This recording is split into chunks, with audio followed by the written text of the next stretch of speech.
أعوذ بالله من الشيطان الرجيم. بسم الله الرحمن الرحيم.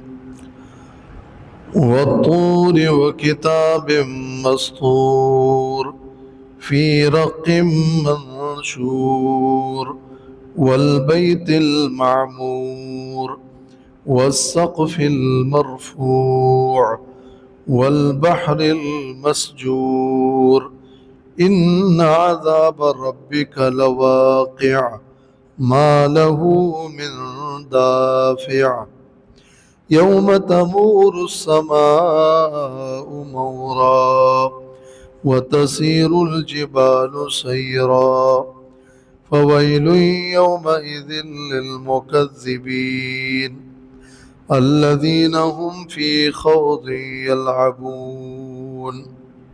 سورۃ الطور، اس سورت کا مضمون بھی وہی مضمون ہے جو اس سے پہلے کی سورت کا ہے، یعنی سورۃ الذاریات میں اللہ رب العالمین نے فرمایا کہ انما توعدون لصادق، تم سے جس قیامت کا وعدہ کیا جاتا ہے وہ سچ ہے، وہ سچا وعدہ ہے۔ اور اس صورت میں اللہ نے فرمایا ہے کہ ان عذاب ربک لواقع، بے شک تیرے رب کا عذاب البتہ واقع ہو کر رہے گا۔ وہاں فرمایا یہ قیامت آخرت اس کا وعدہ سچا ہے، اور یہاں فرمایا کہ تیرے رب کا عذاب واقع ہو کر رہے گا۔ تو یہ گویا اسی صورت کے مضمون کا ایک پہلو ہے اور اسی صورت کے مضامین کی ایک تعبیر ہے جو اس صورت میں کی گئی ہے۔ اور قرآن مجید مختلف تعبیرات کے ساتھ ایک ہی مضمون کو بیان کرتا ہے، تو دونوں صورتوں کے درمیان جو ربط ہے، جو مناسبت ہے، وہ بالکل واضح ہے کہ مضمون مجازات، جزا و سزا اور قیامت، یہ مضمون وہاں بھی تھا اور یہ مضمون یہاں بھی ہے۔ اور پچھلی صورت میں بھی زمین اور آسمان اور اس کی پیدائش کا ذکر تھا، اور اس صورت میں تو اس آسمان اور زمین کی فنا کا ذکر ہے۔ تو یہ گویا وہی مضمون ہے۔ وہاں بھی متقین کے لیے خوشخبریاں سنائی گئی اور منکرین کو سزاؤں کا تذکرہ کیا گیا۔ یہی مضمون یہاں بھی ہوگا ایک اور انداز میں۔ وہاں بھی عقلی دلائل، یہاں بھی وہی دلائل، تو مضمون یکساں ہے۔ سورۃ الطور کا جو خلاصہ ہے مضامین کا وہ یہ کہ یہ سورت دو حصوں میں اگر اس کو تقسیم کیا جائے تو آیت نمبر 1 سے لے کر 29 تک یہ اس سورت کا پہلا حصہ ہے، جس کی ابتدا میں قسم کھائی گئی ہے اور کچھ شواہد پیش کیے گئے ہیں اس بات پر اور اس دعوی صورت پر اور اس مرکزی مضمون صورت پر کہ تیرے رب کا عذاب واقع ہے۔ اور پھر عذاب جب واقع ہوگا تو عذاب کی سختی بھی بیان کی گئی اور اس سے بچنے والے متقین اور بچنے کے اسباب پر بھی روشنی ڈالی گئی۔ یہ اس سورت کا پہلا حصہ ہے۔ اور جو آیت نمبر 29 سے آخر تک کا حصہ ہے اس میں منکرین کو ڈانٹا گیا ہے اور ان سے کچھ سوالات رکھے گئے ہیں۔ ام یقولون شاعر ام تأمرهم احلامهم بهذا ام یقولون تقولہ ام خلقوا من غیر شیء ام خلق السماوات والارض ام عندهم خزائن ربک ام لهم سلم ام له البنات ام تسألهم اجرا ام عندهم الغیب ام یریدون کیدا ام لهم الہ غیر اللہ. یہ اس طرح کے سوالات، اس کو ہم کہتے ہیں کہ یہ زواجر ہیں. تو آخری حصہ زواجر ہے. زجر مانا ڈانٹا گیا ہے منکرین کو، ان سے پوچھ گچھ کی گئی ہے، ان کے سامنے غور و فکر کی کچھ باتیں رکھی گئی ہے، اور پھر آخر میں تسلی دی گئی. تو سورت کے یہ دو حصے ہیں. سورت طور کو نبی کریم صلی اللہ علیہ وسلم کبھی مغرب کی نماز میں بھی پڑھ لیتے تھے، اور یہ مکی سورت ہے اور مضمون آخرت ہی کا مضمون ہے. ایک بڑا عنوان جو اگر ہم اس سورت کو دیں تو وہ ہے ان عذاب ربک لواقع، عذاب آئے گا. اس سورت کا جو اصل مضمون ہے، جس کے لیے پوری سورت کے مضامین جس کے گرد گھومتے ہیں، وہ ہے کہ عذاب آئے گا. عذاب کو کوئی روک نہیں سکتا. بسم اللہ الرحمن الرحیم. والطور وکتاب مسطور. قسم ہے طور کی اور کتاب کی، مسطور جو لکھی گئی ہے، فی رق منشور پھیلی ہوئی اوراق میں، والبیت المعمور اور آباد گھر کی، والسقف المرفوع اور اونچی چھت کی، والبحر المسجور اور موجزن سمندر کی. ان عذاب ربک لواقع، کہ بے شک تیرے رب کا عذاب البتہ واقع ہے. ما لہ من دافع، نہیں ہے اس کے لیے کوئی بھی ہٹانے والا. اللہ تعالیٰ نے قسم کھائی ہے، طور کی قسم. طور سریانی زبان میں کہتے ہیں پہاڑ کو. عربی زبان میں ہر سرسبز و شاداب اور ہرا بھرا پہاڑ، اس کو عربی میں کہتے ہیں طور. تو عمومی معنی کے اعتبار سے اس کا معنی قسم ہے پہاڑ کی، ہرے بھرے پہاڑ کی. اور مشہور پہاڑ جس پر موسیٰ علیہ السلام اللہ تعالیٰ سے ہم کلام ہوئے، وہ بھی کوہ طور خاص پہاڑ ہے.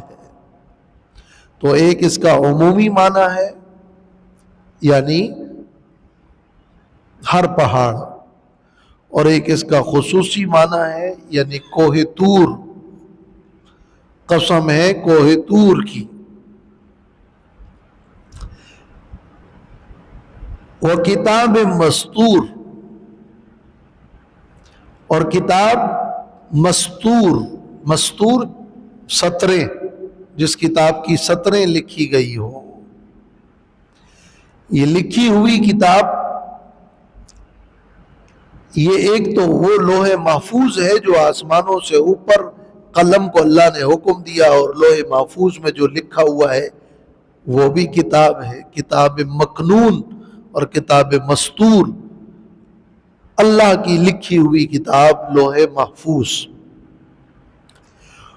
اور فرشتے اعمال نامے لکھتے ہیں، تو عمل نامے جو فرشتے لکھ رہے ہیں وہ بھی کتاب مسطور. اور وہ آسمانی کتابیں جو زمین پر نازل ہوئی ہے، تورات، زبور، انجیل، قرآن مجید، وہ بھی کتاب مستور ہے۔ تو کتاب کے لفظ کی بھی گویا کہ عمومی معنی لے لیں تو لوح محفوظ بھی، عمل نامے بھی، تورات اور قرآن مجید بھی، یہ عمومی معنی ہو گیا۔ اور اگر خاص معنی طور کی مناسبت سے لیں تو قسم ہے کوہ طور کی، اور قسم ہے کتاب مستور، لکھی ہوئی کتاب تورات کی۔ تو طور موسیٰ علیہ السلام جہاں اللہ سے ہم کلام ہوئے، اور کتاب مستور جو موسیٰ علیہ السلام پر نازل ہوئی۔ تو خاص معنی کے اعتبار سے کوہ طور اور تورات، اور عمومی معنی میں تو ہر پہاڑ اور ہر کتاب۔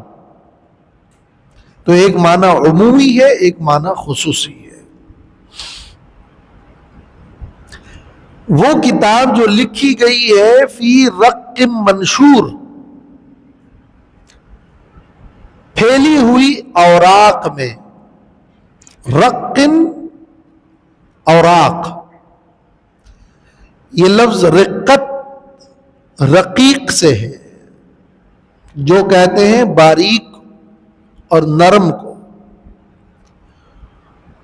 تو کاغذ بھی ایک باریک اور نرم ہوتا ہے، اور پچھلے زمانے میں جب چمڑے کو نرم کیا جاتا تھا اور ایک جھلی سی ہوتی تھی،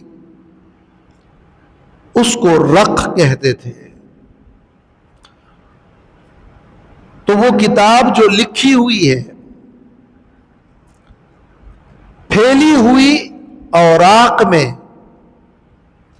چمڑے کی ایک جھلی میں، اور کسی تختے اور رقیق جلد میں، یہ رقن کا لفظ اس کو شامل ہے۔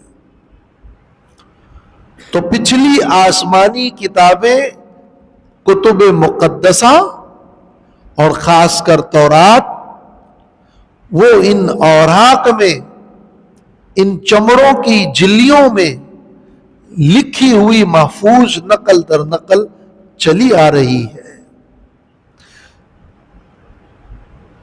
تو کتاب مستور کی، کتب مقدسہ کی جو رق منشور میں ہے، اور قرآن مجید کی کہ جو صحیفوں کے اندر موجود اور محفوظ ہے۔ کلا انہا تذکرہ فمن شاء ذکرہ فی صحف مکرمہ مرفوعۃ مطہرہ بِأَيْدِي سَفَرَةٍ، وہ لکھنے والے فرشتوں کے ہاتھ میں جو مکرم صحیفے ہیں، وہ فی رق منشور ہے۔ وَالْبَيْتِ الْمَعْمُورِ، اور گھر آباد، معمور مانا جو آباد ہو، تعمیر کیا گیا ہو اور آباد ہو۔ اب اس کا بھی ایک عمومی معنی بھی ہے، ہر گھر جو اس روئے زمین پر آباد ہے وہ بیت المعمور ہے۔ اپنے لغوی معنی کے اعتبار سے تو یہ لفظ عام ہے، لیکن وہ خاص گھر اللہ کا جس میں اللہ کی بندگی اور عبادت کی جاتی ہے، وہ کعبۃ اللہ ہے، وہ بیت اللہ ہے۔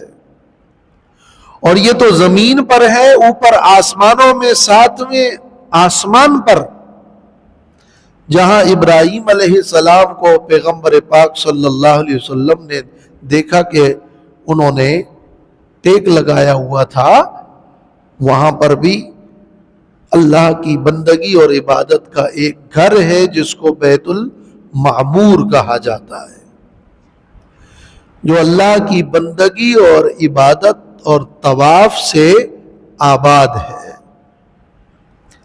اور کعبۃ اللہ بھی آباد ہے۔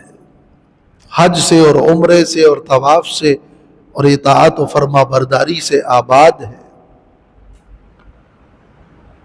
تو بیت المعمور سے مراد ساتویں آسمان پر موجود وہ مرکزی مقام عبادت، اور زمین پر موجود کعبۃ اللہ، یہ بیت المعمور خاص معنی کے اعتبار سے، اور عمومی معنی کے اعتبار سے پھر یہ ہر آسمان میں جو مرکز عبادت ہے وہ بیت المعمور ہے، اور زمین پر پھیلے ہوئے سارے گھر بیت المعمور ہے۔ والسقف المرفوع، اور اونچی چھت کی، اونچی چھت، پورے عالم پر اونچی ایک چھت ہے، وہ کیا ہے؟ وہ آسمان ہے، اس کو بڑا اونچا کیا گیا ہے۔ اور اللہ نے فرمایا ہے کہ وَجَعَلْنَا السَّمَاءَ سَقْفًا مَحْفُوظًا، سورۃ الانبیاء میں آسمان کو اللہ نے ایک محفوظ چھت بنایا، اس کو سقف کہا ہے۔ وہ ایک گنبد اور قبے کی طرح عالم پر پھیلا ہوا ہے۔ تو والسقف المرفوع والبحر المسجور، اور دریا کی، بحر دریا اور سمندر مراد ہے۔ المسجور، یہ جو المسجور کا لفظ ہے اس کے 3 معنی ہیں۔ سمندر جو مسجور ہے، تو مسجور کا لفظ سجرا، سجرا، اس کا ایک معنی ہے، کہتے ہیں سجر الماء النہر، سجر الماء النہر، پانی نے نہر کو بھر دیا، تو سجرہ معنی بھرنا۔ تو وہ سمندر جو بھرا ہوا ہے، المسجور کا پہلا معنی بھرا ہوا، المملو، المملوء بھرا ہوا، یہ پہلا معنی، سمندر جو بھرا ہوا ہے۔ اور سجر الکلب، سجر الکلب کا لفظ بھی ہے عربی میں، اس کا معنی ہے کتے کو باندھ دیا، سجرہ معنی باندھنا۔ تو وہ سمندر جس کو باندھا گیا ہے، جس کو روکا گیا ہے، تو سمندر کو زمین پر چڑھ آنے سے روکا گیا ہے۔ تو المسجور کا دوسرا معنی ہے المحبوس، روکا گیا۔ سمندر کی سطح اونچی اور پھر بھی زمین پر آنے سے روکا گیا۔ اور سجرت تنور، تنور نے ایندھن بھڑکا دیا، تو سجرہ معنی بھڑکنا، بھڑکانا۔ تو المسجور کا تیسرا معنی ہے الموقد، الموقد، یعنی وہ سمندر جو کہ بڑکائی جائے گی، قیامت میں یہ سمندر آگ میں بدل جائے گی اور بڑکائی جائے گی۔ وَإِذَا الْبِحَارُ سُجِّرَتْ اور وَإِذَا الْبِحَارُ فُجِّرَتْ۔ تو اب یہاں المسجور کے 3 معنی ہیں، اور تینوں معنی ہی سمندر کے حوالے سے درست ہے۔ یعنی وہ سمندر جو بھرا ہوا ہے پانی سے، وہ سمندر جس کو جوش دیا گیا ہے اور بڑکایا جائے گا، اور وہ سمندر جس کو روکا گیا ہے چڑھانے سے۔ ان 5 بڑی عظیم چیزوں کی قسم کھا کے کہا کہ ان عذاب ربک لواقع، بے شک تیرے رب کا عذاب البتہ واقع ہوگا، ما لہ من دافع، اور اس کو کوئی ہٹا نہیں سکتا، عذاب آئے گا۔ قسم ہے طور کی، کتاب کی، بیت معمور کی، سقف مرفوع کی، بحر مسجور کی، کہ عذاب آئے گا اور عذاب ہٹے گا نہیں، اور عذاب کو کوئی ہٹانے والا نہیں۔ ان عظیم چیزوں کے ذکر کا عذاب سے کیا تعلق ہے؟ یعنی قسم اور جواب قسم میں مناسبت کیا ہے؟ اور بہت ہی اہم آیت کہ عذاب آئے گا، یہ بڑی خوفناک آیت ہے، عذاب آئے گا۔ حضرت عمر رضی اللہ تعالیٰ عنہ کے بارے میں ایک حدیث میں ہے کہ انہوں نے جب یہ آیت سنی تو بیمار پڑ گئے اور فرمایا کہ اس آیت نے مجھے بیمار کر دیا۔ ان عذاب ربک لواقع، رب کا عذاب واقع ہوگا، یہ ڈرنے کی بات ہے، اس کو کوئی نہیں روک سکتا۔ جب عذاب آئے گا پھر کوئی نہیں روک سکتا۔ اس پر جو دلائل پیش کیے گئے ہیں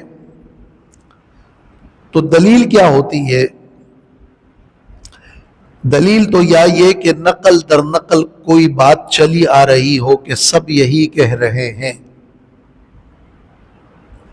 اس اعتبار سے تمام کتب مقدسہ میں یہ بات لکھی ہوئی موجود ہے کہ عذاب واقع ہوگا۔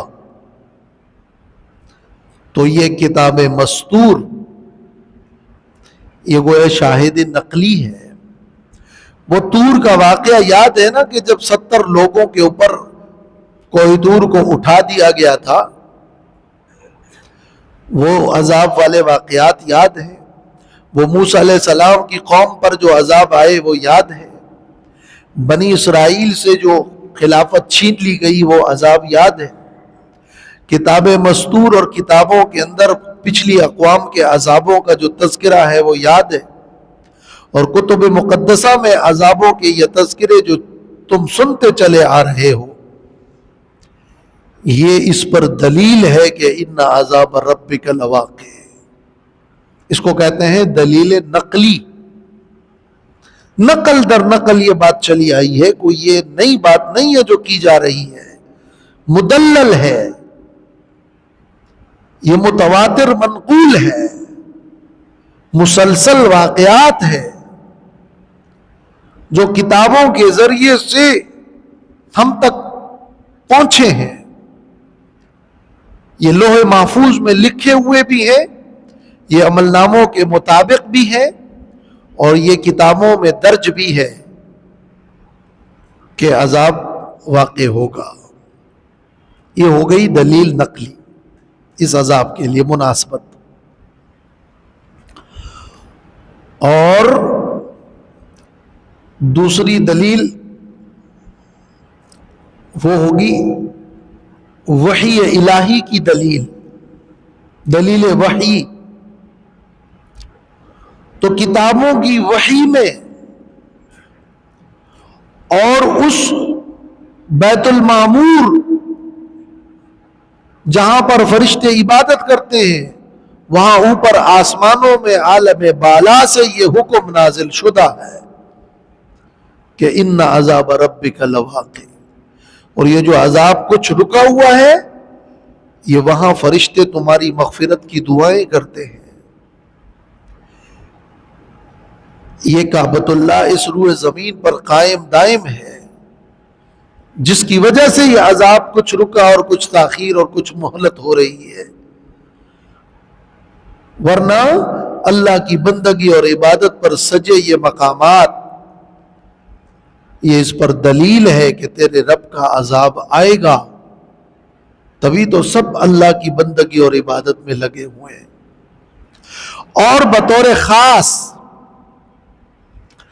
یہ کعبۃ اللہ جس کی تم عقیدت بھی رکھتے ہو اور جانتے بھی ہو، اس پر عام الفیل کے موقع پر ہاتھیوں والوں پر عذاب نازل ہوا، تم نے دیکھا؟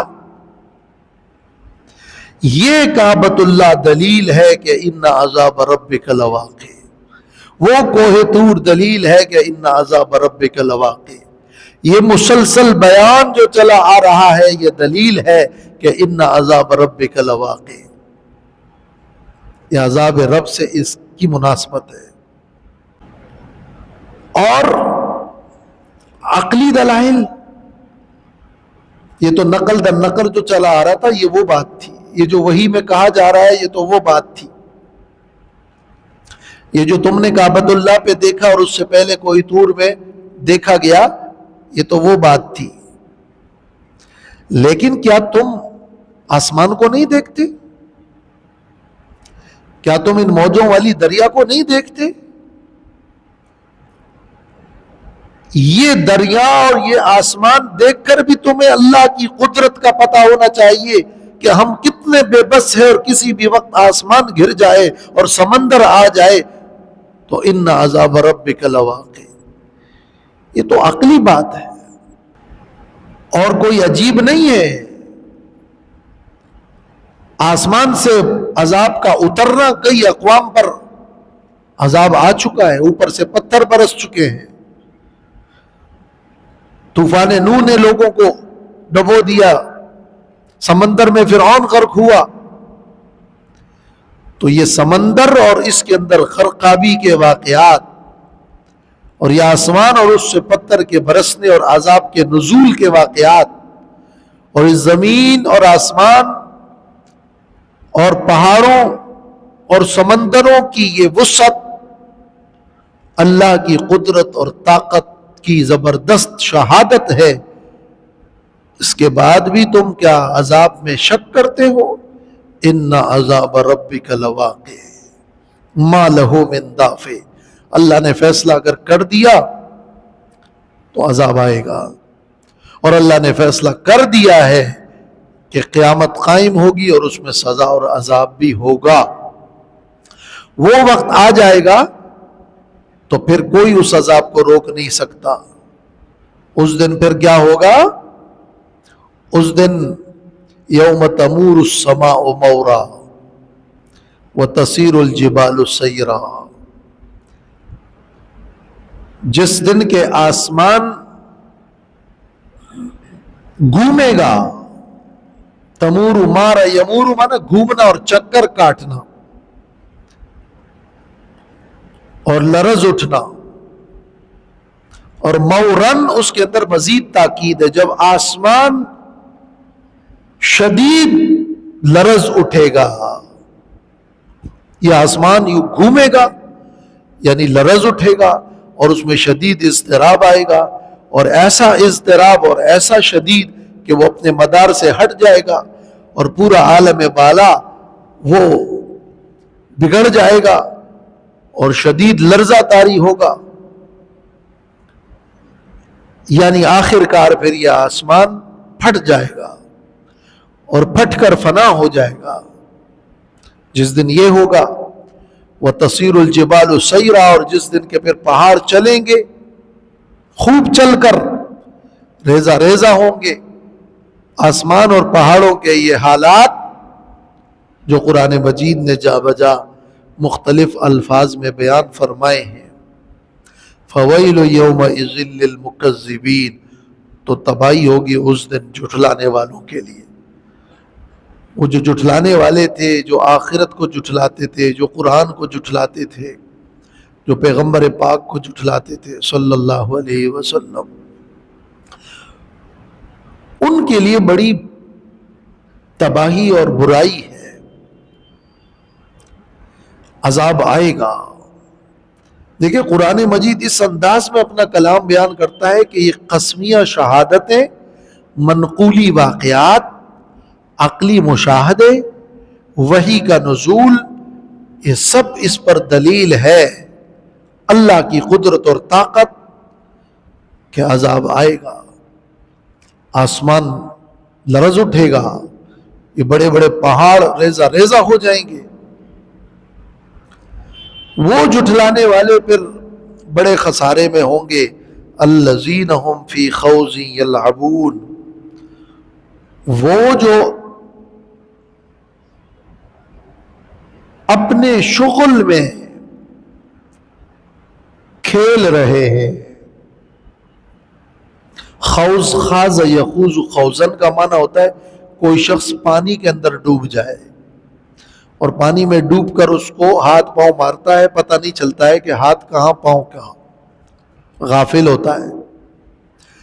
یہاں مراد ہے کہ جو لوگ اپنے شبہات میں، اپنی بحث میں، اپنی فضولیات میں، اپنے فضول باتوں اور افعال اور اعمال میں یلعبون کھیل رہے ہیں، وہ اس خبر آخرت کو اور خبر عذاب کو سنجیدہ نہیں لے رہے، کھیل سمجھتے ہیں، وہ کھیل رہے ہیں اور اپنے تماشوں اور دنیاوی مفادات میں کھیل رہے ہیں